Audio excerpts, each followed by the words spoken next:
Bom, já deu o nosso horário, acho que podemos começar então. Só para recapitular um pouco, né? Semana passada a gente começou falando sobre a teologia do Logos, né? E os dois poderes no céu. E como eu mencionei semana passada, são mais ou menos 4 aulas que vamos falar sobre a influência de literatura judaica sobre o Novo Testamento, tá? Então, semana passada a gente começou falando sobre alguns pontos. Hoje vamos continuar com o misticismo da Merkavá. É um gênero literário específico. Na verdade, não é nem tanto gênero literário, é um assunto, basicamente, que é explorado em algumas obras literárias judaicas deste período do Segundo Templo. E daí, semana que vem, vamos continuar com literatura apocalíptica judaica, que é mais ou menos na mesma categoria, tem algumas coisas parecidas com o que vamos ver hoje, mas aí sim é um gênero literário diferente, tá? Então, o misticismo da Merkavá e anomalias no judaísmo rabínico. A gente mencionou rapidinho semana passada com um pouquinho sobre o judaísmo rabínico. Hoje a gente vai entrar um pouquinho mais em detalhe em relação a isto, como que o judaísmo rabínico trata deste assunto de dois poderes no céu e tudo mais. Então, vamos primeiro ver o que é misticismo da Merkavá. Vamos ver vários textos diferentes, tanto da Bíblia hebraica, em Ezequiel e Daniel, quanto fora da Bíblia hebraica, né, Terceira Enoque.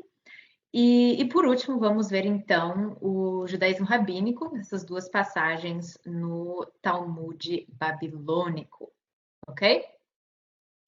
Então, vamos lá. O que é misticismo da Merkavá?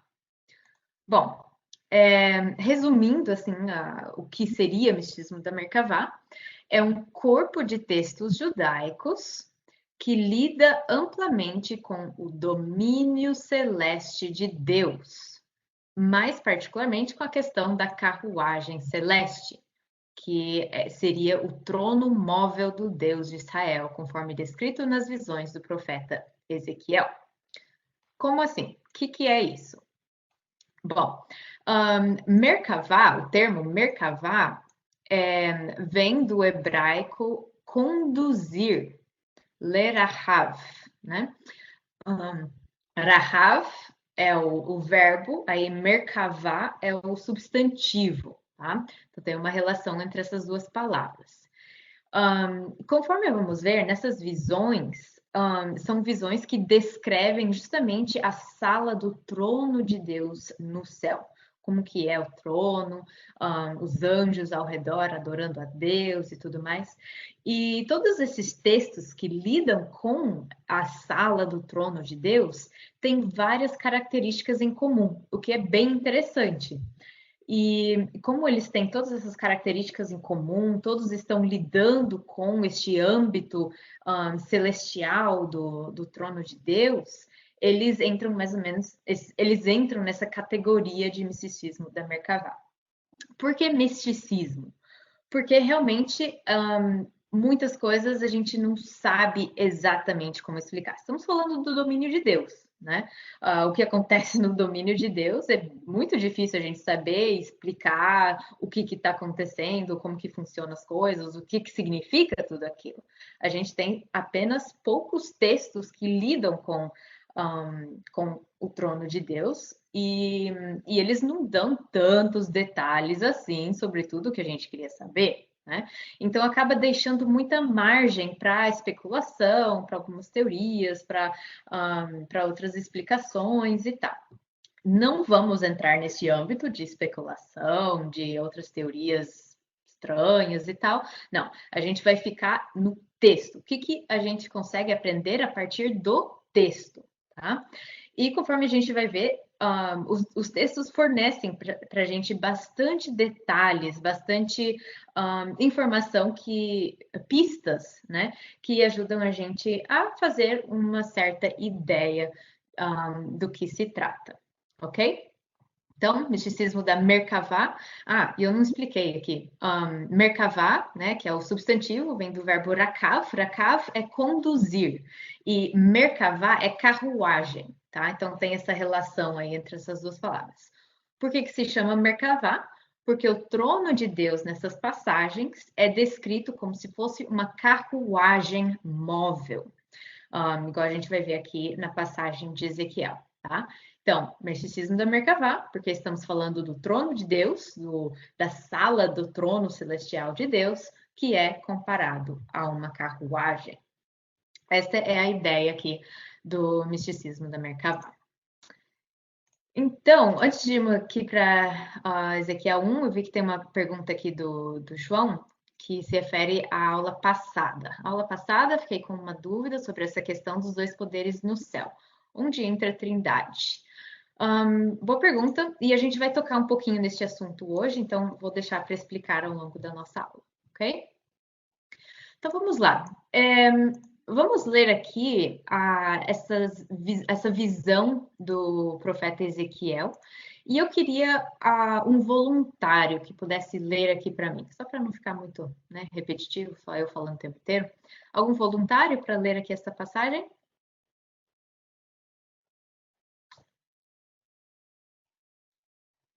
Se não tiver voluntário, vou escolher alguém. Posso ler? Tá bom, Raquel, muito obrigada. Olhei e eis que um vento tempestuoso vinha do norte, uma grande nuvem, com fogo que emitia de contínuo labaredas, e um resplendor ao redor dela. No meio do fogo saía uma coisa como um brilho de âmbar, e do meio dela saía a semelhança de 4 seres viventes. E essa era a sua aparência, tinha semelhança de homem. Cada um deles tinha 4 faces e 4 asas. Suas pernas eram retas, seus pés eram como os de um bezerro e reluziam como o bronze polido. E tinha nas mãos de homem debaixo de suas asas, e tinham mãos de homem debaixo das suas asas. Assim eram seus rostos. As suas asas estavam estendidas em cima, cada qual tinha 2 asas que tocavam. Ezequiel 1, de 1 a 11. Muito obrigada, Raquel. Bom, aqui nós já temos algumas características bem interessantes que aparecem aqui no contexto da sala do trono celestial. Queria chamar a atenção de vocês a algumas coisas que aparecem em várias dessas passagens. Em primeiro lugar, vemos aqui estes fenômenos que rodeiam o trono de Deus. Por exemplo, temos o vento, uma grande nuvem, temos o fogo que emitia de contínuo labaredas, o resplendor ao redor dele, no meio do fogo saiu um brilho de âmbar.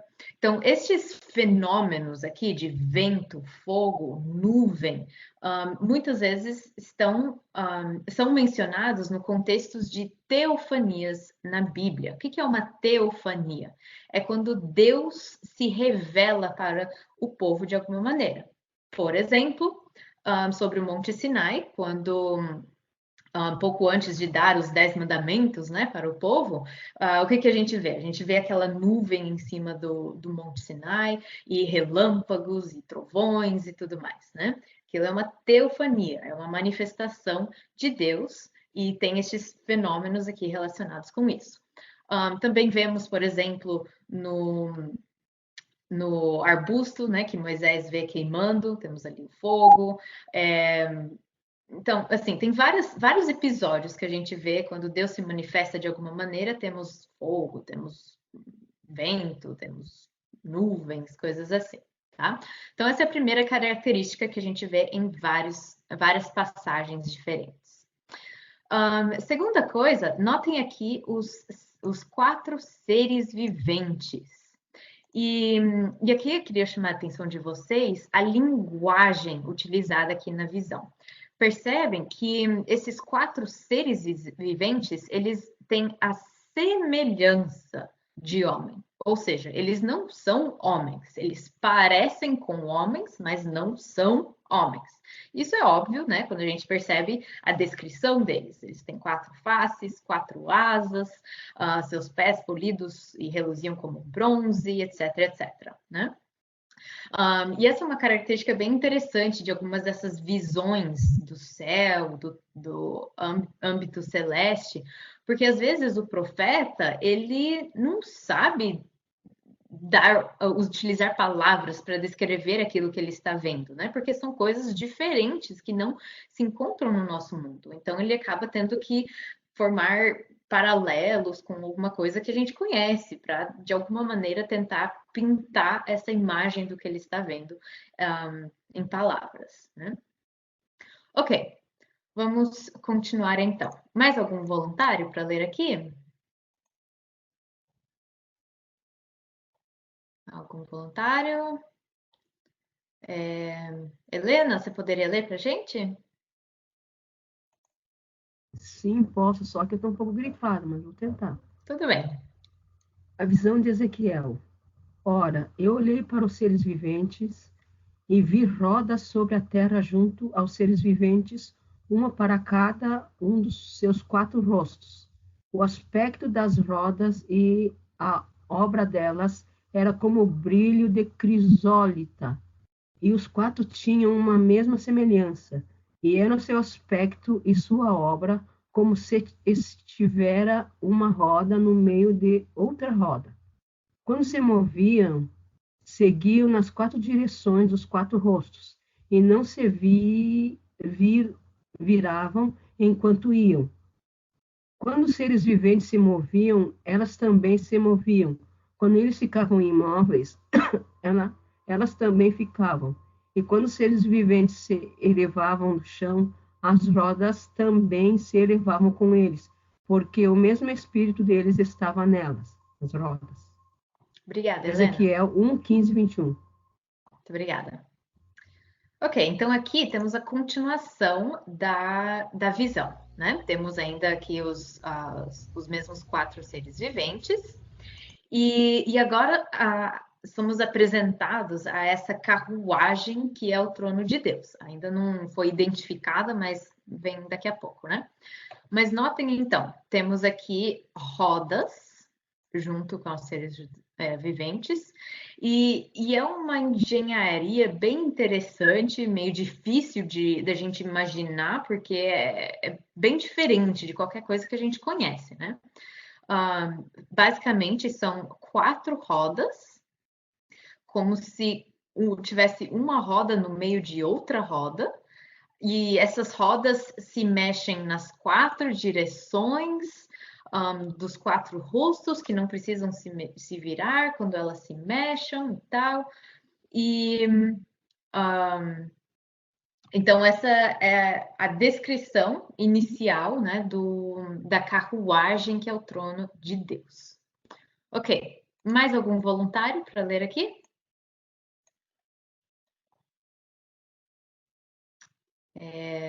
Vou escolher alguém, então.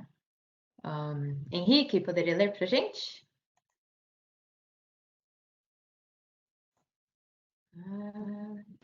Acho que não. Você está com o microfone ligado, Henrique? Sem microfone. Ok, sem problemas. Cláudia, você tem microfone? Me ouve? Sim, perfeito. Sim. A visão de Ezequiel. Acima da abobada, sobre as suas cabeças havia o que parecia um trono de safira, e bem no alto, sobre o trono, havia uma figura que parecia um homem. Vi que a parte de cima do que parecia ser uma cintura dele parecia metal brilhante, como que cheia de fogo, e a parte de baixo parecia fogo. E uma luz brilhante o cercava, tal como a aparência do arco-íris nas nuvens de um dia chuvoso. Assim era o resplendor ao seu redor. Essa era a aparência da figura da glória do Senhor. Quando a vi, prostrei-me prostrei-me rosto em terra. Ezequiel 1, 26, 28. Muito obrigada, Cláudia. Nada. Então, aqui, notem que nós temos o trono agora, que é identificado, né? É um trono de safira. E este é o trono que está em cima das rodas, tá? Por isso que a gente fala que o trono de Deus é comparado a uma carruagem que se move nas 4 direções e tudo mais. Daí que vem o termo Merkavá, ok? E note também, mais uma vez, os elementos que aparecem aqui no contexto do trono. Temos pedras preciosas, né? Safira, metal brilhante, etc. Temos mais uma vez o fogo, que nós já vimos no início do capítulo. Agora temos também um arco-íris. Essa era a aparência da figura da glória do Senhor. E fica bem claro, né, que essa figura sentada sobre o trono é a figura da glória do Senhor. É o trono do próprio Deus.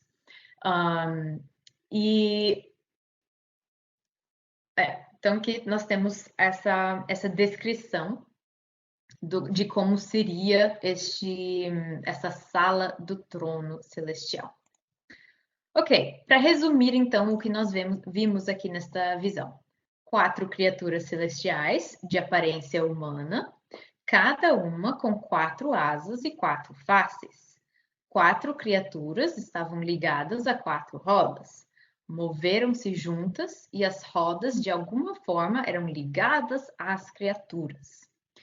Acima das criaturas e rodas em movimento havia um ornamentado trono. Este veículo, parecido com carruagem, movido pelas criaturas celestiais, também era um trono com uma figura humana assentada sobre ele, uma visão da glória do Senhor. Ok? Vamos então para a próxima visão, que é a visão de Daniel, capítulo 7. E conforme nós já vimos semana passada, Daniel capítulo 7 é um capítulo central que aparece muitas vezes no Novo Testamento, né? Temos várias alusões a este capítulo em vários contextos diferentes. E então, né, a gente conhecer essa visão é extremamente importante para entender o contexto do Novo Testamento. Não vamos ler o capítulo inteiro, apenas esses 2 versos aqui. Enquanto eu olhava, tronos foram colocados e um ancião se assentou. Sua veste era branca como neve, o cabelo era branco como a lã. Seu trono era envolto em fogo e as rodas do trono estavam em chamas. De diante dele saía um rio de fogo. Milhares de milhares o serviam. Milhões e milhões estavam diante dele. Então, note aqui, nós temos também menção do trono de Deus, também temos o fogo, né? Ali no contexto do trono celestial, e milhares de milhares servindo diante dele ali. Se a gente continua lendo no restante da visão, a visão de Daniel também menciona as rodas ligadas ao trono de Deus, também no mesmo termo de Ezequiel, né? Parecido com uma carruagem. Interessante, porém, que aqui, embora seja a mesma descrição da sala do trono celestial, com fogo, com o trono de carruagem, com vários seres em volta ali adorando e louvando a Deus, aqui temos agora a presença deste filho do homem, que se apresenta perante o ancião de dias na sala do trono celestial, né? E conforme nós vimos semana passada, temos agora nesta visão 2 seres no céu, na mesma sala do trono, e ambos recebem adoração, ambos recebem glória e louvor e tudo mais. E este filho do homem, ele recebe autoridade para julgar, recebe muitas glórias, né? Então, isso é bem interessante aqui. E outra coisa, o filho do homem, né, ele vem sobre uma nuvem até se apresentar diante do ancião de dias, né? Então, mais uma vez, temos a nuvem, igual nós já vimos em Ezequiel também. E aqui, né, entrando um pouquinho no assunto do que o João perguntou no início da aula sobre a Trindade, essas visões que descrevem essa figura de aparência humana no trono de Deus, aparece meio questionável, mas como assim? Tem agora duas figuras no céu que ambos recebem adoração, autoridade e tudo mais, né? Será que Deus tem uma forma? Quem é essa figura? Existe mais de um Deus? Note que nenhum dos textos tenta explicar como que isso funciona. Ele simplesmente apresenta isto como uma realidade. Não explica. E a gente, na nossa cabeça, a gente gosta de ter explicação para tudo, né? Mas peraí, como que isso funciona e tal? É Deus, não é? Os dois são deuses, não é? Não, mas o texto simplesmente não explica. Ele apenas apresenta essa realidade e deixa por aí, tá? Passagens como esta acabam desafiando, né, a nossa teologia, a nossa compreensão, tanto no judaísmo quanto no cristianismo. Para o cristianismo, o problema é que não há apenas dois, mas três, né? Temos a ideia de trindade no cristianismo. Já no judaísmo, temos a ideia de apenas Deus. Então, para nenhum nem outro, a explicação está completamente clara, completamente fácil de explicar, né? Interessante aqui nessa pintura, por exemplo, o artista ele tentou resolver esta aparente contradição simplesmente pintando esta pomba bem no meio. Está percebendo aqui? Que seria representando o Espírito Santo. Então, para o artista, isso foi simplesmente uma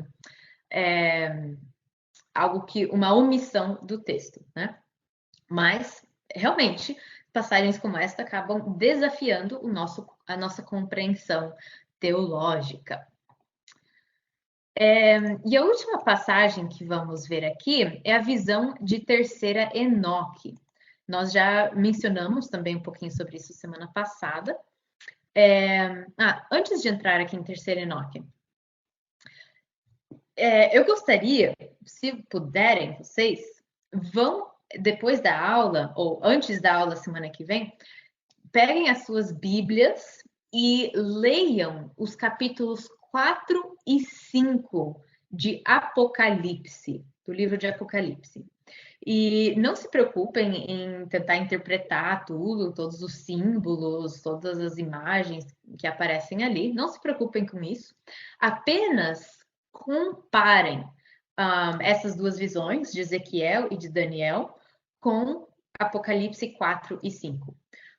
Façam as mesmas coisas que a gente fez aqui na aula, né? Notem as semelhanças, né? Do fogo, do trono de Deus, do arco-íris, da nuvem. Vocês vão perceber que tem vários elementos em comum que aparecem ali em Apocalipse também. Porque está descrevendo a mesma cena, né? A mesma realidade ali do trono celestial. E é interessante que também em Apocalipse 4 e 5, também temos agora duas figuras ali no trono. Uma pessoa que está sentada sobre o trono e depois o cordeiro que se apresenta perante o trono e tudo mais. Então, né, se vocês quiserem tomar um tempinho para fazer isso, eu realmente queria incentivar vocês a fazerem isso, afinal, esse é o propósito da nossa aula, a gente aprender a estudar e ler a Bíblia por conta própria, né? Com as ferramentas corretas. E nada melhor do que comparar passagens semelhantes na Bíblia, porque uma ajuda a nossa compreensão de outras passagens também, ok? Façam isso se vocês puderem. Compare aí a visão de Ezequiel capítulo 1, Daniel capítulo 7 e Apocalipse capítulos 4 e 5, ok? Ok, agora vamos então para a visão de terceira Enoque. Aqui temos um diálogo entre o Rabino Ismael e o arcanjo Metatron. O Rabino Ismael pergunta a Metatron: qual é o seu nome? Ele responde: eu tenho 70 nomes, correspondendo às 70 nações do mundo, e todos eles são baseados no nome do Rei dos Reis. No entanto, o meu rei me chama de jovem. Então o Rabino Ismael perguntou a Metatron: por que você se chama pelo nome de seu criador com 70 nomes? Você é maior do que todos os príncipes, mais exaltado do que todos os anjos, e o mais amado de todos os ministros, mais honrado do que todos os exércitos e elevado sobre todas as potestades em soberania, grandeza e glória. Então, notem que interessante. O Rabino Ismael, ele está tentando entender este Metatron. Como assim? Quem é ele? Por que ele tem tanta autoridade, tanta glória, né? Ele não entende por que o Metatron precisa de 70 nomes diferentes, e ainda mais com o próprio nome do Criador nestes nomes, né? Ele parece que já é exaltado o bastante. Notem todas as características aqui dele. Maior que todos os príncipes, mais exaltado que todos os anjos, mais amado do que todos os ministros, mais honrado do que todos os exércitos e mais elevado sobre todas as potestades em soberania, grandeza e glória. Então, tá bem claro que este Metatron é bem exaltado, bem significativo, né? Alguém bem importante. Metatron, então, ele responde ao Rabino Ismael e disse: fora do amor que ele tinha por mim, mais do que para todos os habitantes das alturas, o santo, bendito seja ele, fez para mim uma túnica majestosa. Ele fez para mim uma coroa real. Ele a colocou sobre a minha cabeça e ele me chamou o Adonai Menor, na presença de todos os habitantes celestiais. Como está escrito, meu nome está nele. Então aqui, Metatron ele responde ao Rabino Ismael e diz a ele que Deus ama ele mais do que todos os outros e deu a ele uma honra especial, até mesmo um título que é o próprio nome de Deus, né? Mas, mais uma vez, o texto não explica como que isso funciona. Quem realmente é Metatron, né? São apenas algumas informações que o texto nos dá. Agora, o que vamos fazer com essa informação? Aí é outra história. Então, este texto judaico, ele dá uma certa dificuldade, apresenta uma certa dificuldade para a gente, porque ele sugere que um anjo pode ser muito exaltado. Ele é elevado até o ponto de ser chamado de o Senhor, o Adonai Menor. Este não foi um pensamento da maioria. Aqui é um ponto bem importante, o que está em negrito. Prestem bem atenção. Este não foi um pensamento da maioria representada pela literatura. Mas, no entanto, tal pensamento era autenticamente judaico e existia no contexto do judaísmo antigo.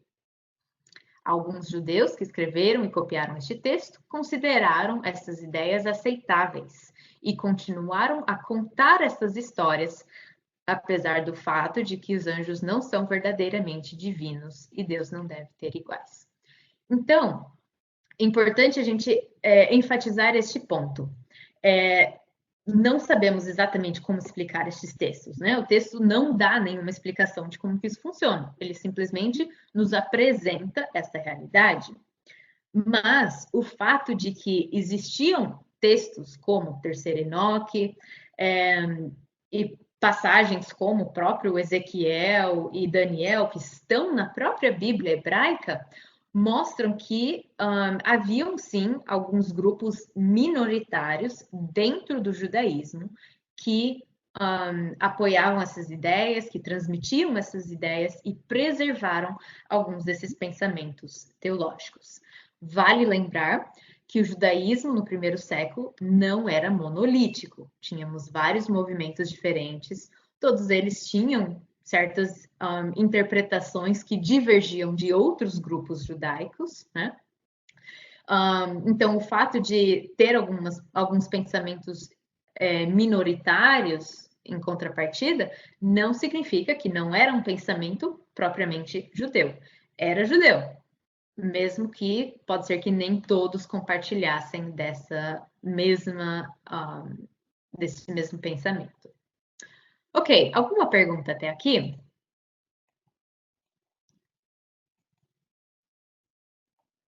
Alguma pergunta? Sim, Helena, diga. Assim, ó, eu aprendi ali no Ezequiel 1 que os 4 espíritos de Deus que rodeiam o trono, os 4 animais, melhor dizendo, são os 4 espíritos de Deus que rodeiam o trono. Não sei se isso está certo, se isso está errado, mas eu aprendi assim. Então, é bem interessante, né? Como realmente explicar isso? Porque realmente em Ezequiel parece sugerir que eles são comparados ou de alguma maneira paralelos aos espíritos de Deus, né? Mas temos também outras passagens, como por exemplo em Isaías, que menciona 7 espíritos de Deus, alguma coisa assim. Em Apocalipse 4 e 5, como eu mencionei antes, também temos 7 espíritos de Deus, e isso é diferente dos 4 seres celestiais, que também aparecem em Apocalipse 4 e 5. Então, eu não chegaria nessa mesma conclusão, né? Mas tem alguma coisa ali realmente que aparecem, esses elementos, esses seres, esses espíritos aparecem nesses contextos também. Mas eu não acho que é possível chegar numa resposta clara. É isso e ponto, né? Porque temos esses outros textos que apresentam essas outras características também. Ah, então eu me enganei, desculpe. Não, imagina. Tem um pouco disso mesmo, né? Mas isso aí. O que é o Jé? Oi, diga, Altair. Oi, eu já ouvi também a respeito desse texto. Não seria também os querubins pelas 4 faces ali dos animais e uma do ser humano? Então, temos 2 classes ou 3 classes de anjos, né? Temos os serafins, os querubins e anjos normais, né? Os 4 seres viventes parecem ser de outra categoria. Ou não lembro se eles poderiam ser chamados de querubins, eu não lembro exatamente, né? Aí teria que comparar com outros textos, mas é possível, eu tenho que. Não lembro agora dos detalhes. Ok. Sim, Eder. Olá, boa noite. Boa noite. Eu ouvi algumas vezes a respeito do livro de Enoque, que ele é um evangelho apócrifo, que tem os evangelhos apócrifos, né? Isso realmente assim, do cristianismo é verdade, né? Que é apócrifo, né? Que não tá no... Assim, terceiro Enoque, lógico, não faz parte do cânon, né? Isso, do cânon, isso. Isso, mas tem vários termos diferentes. Temos os apócrifos e temos os pseudepígrafos. O terceiro Enoque é um pseudepígrafo, né? Mas, mas realmente não faz parte do cânon bíblico, mas faz parte de literatura judaica mais ampla da época. Sim. O que ajuda a gente a entender um pouco mais do pensamento, desses temas teológicos que fazem parte da mentalidade popular, né? Então, é importante mais por este lado. Mas então a gente pode pode considerar o evangelho apócrifo, né? Nós cristãos. Não é um evangelho, né? Evangelho a gente diz em relação a Jesus Cristo, mas é um livro judaico apócrifo. Isso, porque eu já vi esse termo, então assim, é errôneo falar evangelho apócrifo, né? Evangelho não é não. É verdade, livro apócrifo. Sim. Ok, obrigado. Imagina.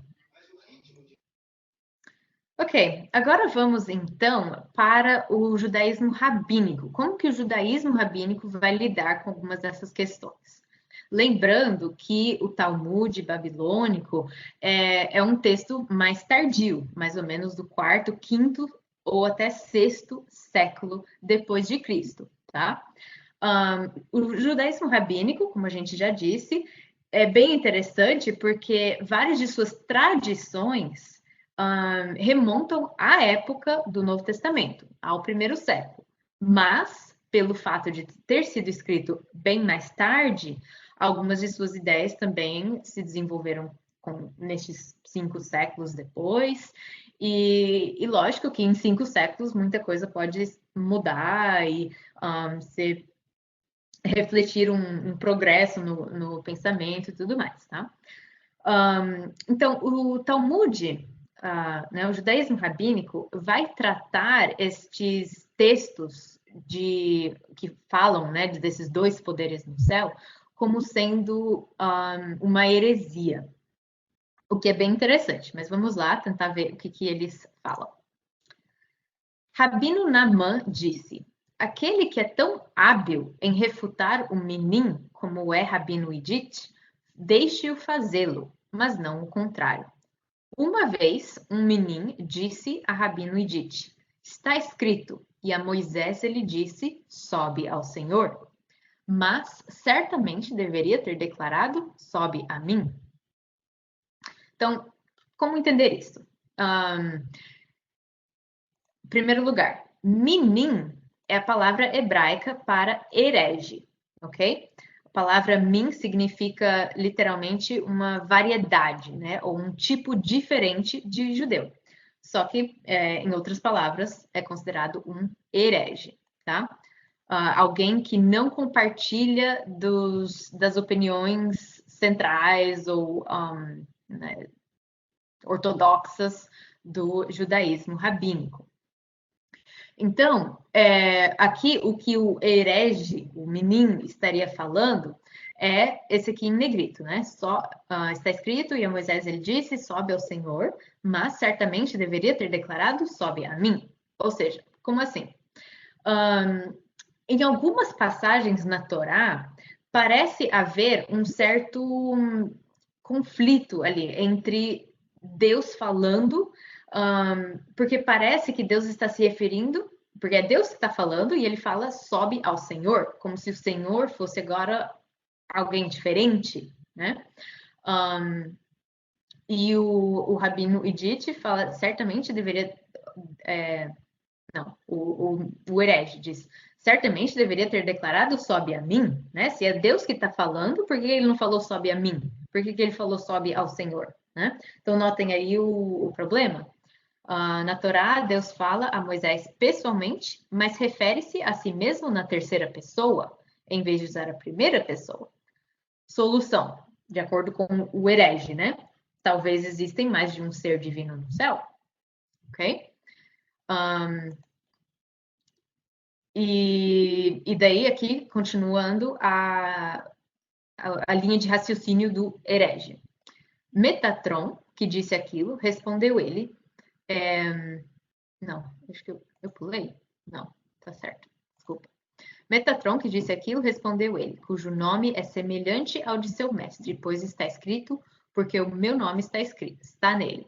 Mas se assim for, ele replicou, devemos adorá-lo? Então, agora o herege está falando de Metatron. Se o nome de Deus está em Metatron, então ele deve ser adorado igual a Deus. Tá? Esse é o pensamento aqui.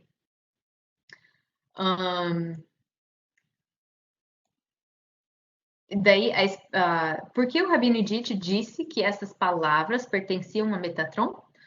O que significa o nome de Deus está nele? Aí, essa frase, o nome de Deus está nele, é uma alusão a Êxodo 23, onde lemos o seguinte: eis que envio um anjo à frente de vocês para protegê-los por todo o caminho e fazê-los chegar ao lugar que preparei. Prestem atenção e ouçam o que ele diz. Não se rebelam contra ele, pois não perdoará suas transgressões, pois nele está o meu nome. Então, nessa passagem, Deus está falando para o povo de Israel que ele vai enviar um anjo à frente deles. Esse anjo vai proteger, fazer eles chegar no caminho certo, e é para eles ouvirem e prestar atenção ao que esse anjo diz, porque pois nele está o meu nome, ok? Aí, continuando.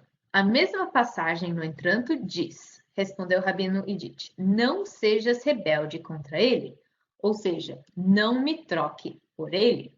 Mas se é assim, por que é afirmado, ele não perdoará a vossa transgressão? Ele respondeu, pela nossa fidelidade, nós não aceitaríamos mesmo como um mensageiro, pois está escrito, e ele disse-lhe, se sua presença não for. Os textos rabínicos são um pouco complicados de entender, tá?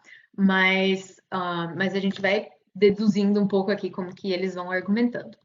Rabino Idit, ele explica aqui nessa passagem, que nesta passagem Deus também fala para os israelitas não se rebelarem e não trocarem Deus por outra coisa. E daí ele diz que o mensageiro tem alguma coisa especial da presença de Deus, mas que o povo não deve trocar Deus por este mensageiro. Tá? Essa é a explicação rabínica. Agora, outra situação, outro texto onde algo parecido acontece. Um min, disse uma vez a Rabino Ismael ben José, está escrito, e então o Senhor fez chover sobre Sodoma e Gomorra enxofre e fogo do Senhor. Mas dele deveria ter escrito. Um certo homem disse, deixe-o comigo, eu irei o responder. Ele então prosseguiu. Está escrito, e disse Lameque às suas mulheres, Ada e Zilá, ouve a minha voz, vós mulheres de Lameque. Mas ele deveria ter dito, minhas mulheres.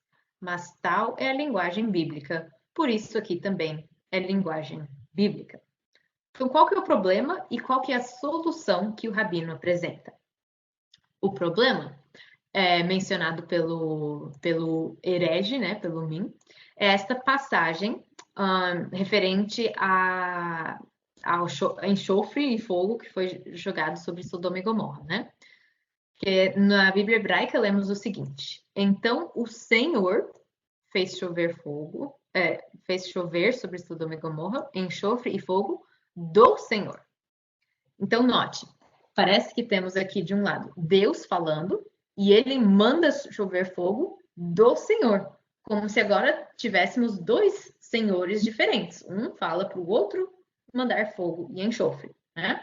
Então, a interpretação do Min é que, aparentemente, temos, então, dois seres divinos.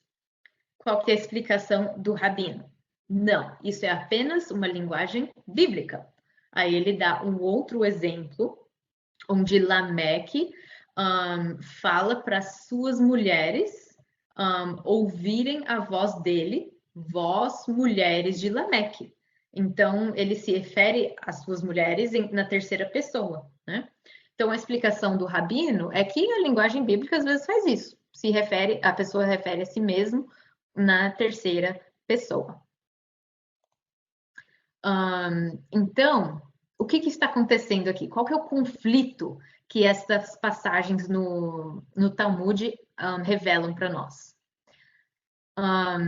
O fato de que essas passagens estão preservadas no Talmud e que os rabinos tomaram tempo para encontrar alguma explicação, uma resposta para essas dúvidas, para essas indagações, significa que existiam, sim, algumas pessoas na comunidade judaica que apoiavam esse tipo de pensamento, tá? Que defendiam. Então, deixa eu ler aqui para vocês. Havia aqueles na comunidade judaica que liam Ezequiel, Daniel, essas passagens da Torá, de Gênesis, né? E defendiam a existência da dualidade celestial de Deus, com base na evidência textual. Eles eram uma minoria e não estamos falando de cristãos, estamos falando de judeus do período do Segundo Templo, tá? Lidar com hereges como estes apresentou um problema considerável que precisava ser lidado por mestres do judaísmo rabínico. Estes textos foram preservados quase como um manual apologético. Então, aqui o ponto é, o fato de que estes textos foram preservados, que essas explicações foram incluídas no Talmud, significa que eram perguntas, eram dúvidas válidas que algumas pessoas estavam levantando, que provavelmente tinham pessoas que acreditavam nessas coisas também. Temos aqui mais uma passagem do Talmud. Nossos rabinos ensinaram. 4 homens, chamados Ben Azai, Ben Zoma, Aher e Rabino Akiva, entraram no jardim. Essa referência a entrar no jardim seria uma referência a entrar no paraíso, né? Ir para o céu. Ben Azai lançou um olhar e morreu. Dele, as escrituras diz, preciosa és aos olhos do Senhor a morte dos seus santos. Ben Zoma olhou e perdeu o controle. Dele, as escrituras diz, tens achado mel? Coma tanto quanto te basta, para que não te enchas com ele e vomites. Aher destruiu os brotos e Rabino Akiba partiu ileso. Então, o que acontece? Azai morre, Zoma fica louco, Aher comporta-se de forma errada e Akiba volta completo, né? Sem nada acontecer com ele. Aher destruiu os brotos. Dele, as escrituras diz, não sofra tua boca para trazer culpa à tua carne. A que isso se refere? Ele viu que permissão foi dada a Metatron para sentar-se e anotar os méritos de Israel. Disse ele, foi ensinado como tradição que nas alturas não há assento, nem emulação, nem costas ou cansaço. Talvez Deus proíba, há 2 divindades. Então, o pecado de Aher era a presunção de que, como o anjo Metatron assentou-se no céu, ele tem o mesmo status que Deus. Então, notem, essa ideia de que possivelmente Metatron tem o mesmo status que Deus, que é uma segunda figura divina no céu, foi considerado pelo judaísmo rabínico como um pecado, né? Como uma ideia herética. Então, a lição, né, que nós chegamos, então, é que essas ideias de 2 poderes no céu eram um problema que precisava ser lidado e era uma heresia de acordo com o judaísmo rabínico. Então, mais uma vez, lembrando que o judaísmo rabínico é posterior. Na época do Segundo Templo, que é mais ou menos um século antes e ao mesmo tempo ali que o primeiro século do Novo Testamento, temos sim evidências de que ideias como essas estavam circulando, estavam presentes, mesmo que em uma minoria da comunidade judaica, mas existia sim. Tanto que, mais tarde, na comunidade rabínica, eles tomaram o tempo de explicar essas aparentes heresias, encontrar alguma explicação para elas. Ok. Para concluir aqui, então, todos os textos bíblicos, como as visões de Ezequiel e Daniel, não se encaixaram perfeitamente no judaísmo rabínico emergente. Textos extrabíblicos e passagens do Talmud confirmaram a crença nos 2 poderes no céu. Alguns textos bíblicos foram usados por alguns rabinos judeus para argumentar que há 2 poderes no céu. Isso aponta para uma existência de uma tradição ampla e grupos potenciais que acreditavam desta forma. Os seguidores de tal interpretação foram expulsos da liderança rabínica logo no início. Tensões permaneceram por causa da interação com outros judeus não rabínicos e também cristãos não judeus, que leram estes textos bíblicos de maneira diferente. Ok, então essa era a nossa aula. Eu sei que é um assunto um pouco complexo, né? E que, como eu mencionei, essas passagens muitas vezes apresentam uma certa realidade para a gente, mas não explicam como que isso realmente funciona, né? Mas o fato é que existia, que essas ideias estavam sim circulando. Pode não ser uma ideia ortodoxa, uma ideia que a maioria compartilhava, mas eram ideias que existiam e que foram atendidas pelos rabínios mais tarde, mostrando que realmente eram preocupações legítimas de tentar explicar estes textos aparentemente complexos, né, que aparentemente fazem menção destes dois poderes no céu. Ok, perguntas então. Ed Wagner, diga. Boa noite, professora, tudo bem? Boa noite, tudo bem, graças a Deus. Tudo jóia.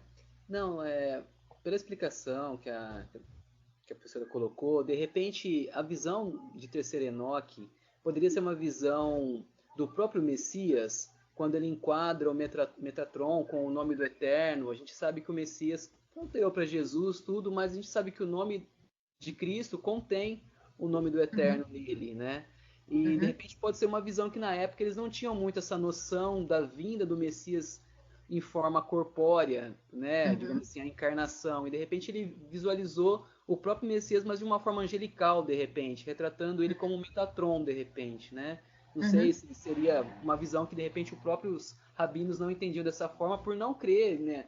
Por entender no monoteísmo, né? Um Deus único, e havia esse conflito assim. Sim. Poderia ser. Não, com certeza. Eu acho que dá para ver dessa maneira, com certeza. E outra coisa que eu poderia acrescentar é que quando esses textos no judaísmo rabínico foi escrito, o cristianismo já estava estabelecido, né? Jesus como o Messias e tudo mais já estava bem estabelecido no cristianismo. Então, eu vejo um pouco essa reação do judaísmo rabínico, falando que essa ideia de dois poderes no céu é uma heresia, como sendo também uma reação a essa ideia no cristianismo, né? Porque antes é uma ideia até que existia no judaísmo, mas agora, alguns séculos depois, já é algo que eles falam, não, de maneira nenhuma, né? Entendi. Ok, obrigado. Imagina, obrigada a você. Diga, Helena. É uma pergunta, Keldy. Você saberia me responder quem é o segundo poder no céu? Se nós temos Deus primeiro, que seriam anciãos de dias, né? E quem seria o segundo? Então, é o Metatron? Na minha visão, e eu falo como uma cristã, para mim é Jesus. Não tem problema nenhum falar isso, né? Mas eu sei que tem alguns problemas em relação a isso, algumas pessoas não compartilham dessa mesma explicação, né? Mas eu vejo dessa maneira. Agora, Também penso como eu desse mencionei modo. que o texto propriamente não identifica, não fala nada, né? A gente faz essas referências, chega nessa conclusão com base de um estudo em outras passagens, outras coisas, tudo mais, né? Especialmente influenciado pelo Novo Testamento, mas para mim essa é a solução. Eu tenho essa mesma ideia também. Obrigado, Keldy. Imagina, obrigada. Mais alguma pergunta? Sim, não é bem pergunta, mas é um comentário. Sim, É diga. o seguinte, desses duas vezes dualismo, Senhor, Senhor, nós temos isso no Salmo 110. Disse o meu Senhor ao meu Senhor, assente à minha direita. E Jesus usou isso quando perguntou aos fariseus, saduceus, de quem que o Cristo era filho. E aí eles disseram, de Davi. Ele falou, se ele é filho de Davi, por que ele então diz no Salmo, disse o meu Senhor ao meu Senhor? Então esse dualismo ocorre mesmo no cânon hebraico, independente dessa fonte de terceiro Enoque, né? Sim, a gente vê exatamente. esse dualismo. Exatamente, e esse é o ponto, esse é algo que a gente vê em vários lugares diferentes, a gente vê em Gênesis, na Torá, né? A gente vê nos Salmos, como você mencionou, a gente vê nos profetas, Daniel, Ezequiel, então não são poucos os textos, na verdade, que apresentam essa dualidade, né? Deixa eu responder aqui umas perguntas no bate-papo. A primeira, o Eterno se revela ao homem da forma de Pai, Filho e Espírito? Essa é uma boa pergunta, Henrique, e depende de como você percebe os textos, né? De acordo com o Novo Testamento, o Pai se revela, né? Deus se revela ao homem através da pessoa de Jesus Cristo, né? Ele é quem revela ao Pai. A gente vê isso bastante no Evangelho de João. Essa seria a minha resposta. E eu não sei se eu entendi muito bem a sua segunda pergunta. Yeshua escolheu o movimento farisaico pela lei oral? Não sei se eu entendi muito bem. Se você quiser escrever de outra maneira, eu agradeço. Enquanto isso, eu vou aqui responder algumas outras perguntas. Diga, Altair. Professora, você está sempre lecionando, né? E não sei se não está em questão aqui agora, mas estou falando de duas pessoas distintas e dois poderes do céu. Mas como que você vê a questão assim do Espírito Santo, já que na Torá ele é bem presente no Antigo Testamento e no Novo Testamento ele aparece bastante também? Então, a gente não entra muito nessa questão do Espírito Santo aqui no curso, né? Mas é complicado. Ele aparece Como no força, Antigo. né? Como Então, poder também. Tá falando é dos um dois pouco. poderes, como né? É um pouco complexo. Eu realmente não estudei muito sobre este assunto. Certo. O jeito que eu vejo é que parece que na Bíblia hebraica o Espírito é mais uma força, mais um espírito, e já no Novo Testamento ele tem algumas características já um pouco De mais pessoa, né? pessoais. Isso. Mas realmente eu teria que estudar um pouco mais a fundo este assunto. Ok. Ok. Éder, diga. Sim, é um comentário. Eu aprendi com relação às classes angelicais que existem mais do que 3 classes, 4 classes seria, né? Os querubins, serafins, anjos normais, igual você falou, e os arcanjos também. Então, assim, só confirmando, até uma vez eu vi um vídeo assim falando de 7 classes angelicais, mas assim, na Bíblia, até onde eu conheço, são 4, né? Então, essa é uma coisa que eu ia falar justamente, que muitas dessas teorias assim de anjos e como funciona tudo e tal, vêm de textos judaicos fora da Bíblia, né? Não sei, eu acho que acaba sendo um pouco especulação, um pouco disso de misticismo, assim, né? Eu prefiro ficar com o que está realmente no texto hebraico, mas realmente a gente vê algumas distinções assim, com certeza. E no caso são 4, seria 4, né? Que daí tem os arcanjos também, né? Tem isso mesmo. Beleza. Ok. Última pergunta, então, aqui no Não, é um bate-papo. comentário. Quantas classes angelicais? Existem mais de 4. O livro de Colossenses fala de tronos, de principados, de potestades. Então, existe mais de 4 classes angelicais, sim. Ok, obrigada, Eugênio. Então, última pergunta aqui no bate-papo. Dentre tantos movimentos na época de Yeshua, por que ele escolheu o farisaico? Seria porque o movimento farisaico cria na lei oral, diferente de outros movimentos? Bom, na verdade, Henrique, eu não acho que ele escolheu o movimento farisaico. Pelo contrário, a gente vê, tem algumas coisas, os ensinamentos de Jesus têm algumas coisas parecidas com o movimento farisaico, mas temos também algumas coisas parecidas com os saduceus e algumas coisas completamente diferentes de ambos, tá? Então, eu não vejo Yeshua seguindo dentro de uma linha de pensamento judaico sem nenhum diálogo, sem nenhuma variação assim deste movimento, tá? Então eu não veria dessa maneira, ok? Ok, gente, muito obrigada então pela atenção de vocês e Semana que vem a gente continua, então. Vamos falar sobre literatura apocalíptica judaica, é um assunto bem interessante. E como eu falei para vocês, se vocês quiserem tomar um tempinho, comparar aqui esses textos que vimos hoje com Apocalipse 4 e 5, é um exercício bem legal para vocês fazerem e uma boa introdução para a aula semana que vem também, ok? Quando é o feriado judaico? Vai ter um feriado, mas eu acho que é só de quarta até sexta, não vai... É curtinho, né? A nossa aula continua normal. Uhum. Ok, obrigada, gente. Boa semana a todos. Abraços. Tchau. Shalom.